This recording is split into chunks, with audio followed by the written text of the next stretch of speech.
So, what's up guys, no? Ngayon, buksan natin yung gawa natin na Lulu Thunder, no?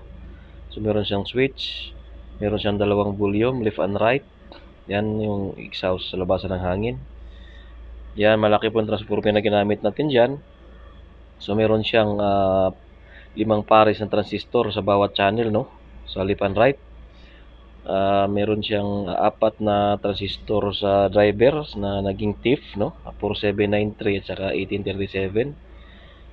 4 na kapasitor yung ginamit natin dyan para talagang mag-stable yung voltahe niya pag bumabayo. Yan, sa laki po ng transformer na ginamit yan, mas laki pa sa palad ko. Yan. Meron siyang dalawang fan. So dalawang ano po yan, ano?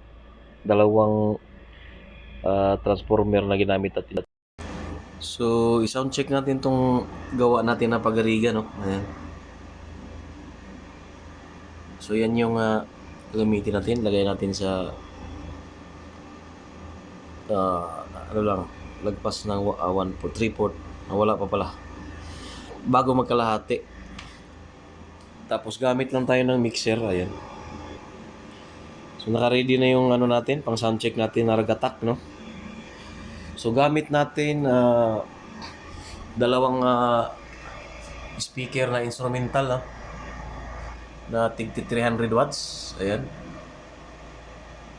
So, yan yung gagamitin nating speaker sa ibabaw. So, yun. Sound check na natin. So, play na natin to. So, off muna natin yung volume. Play.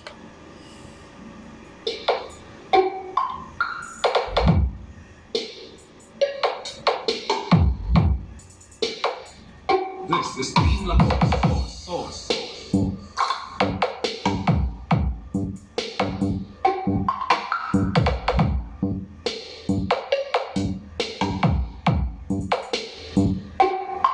DJ Mel.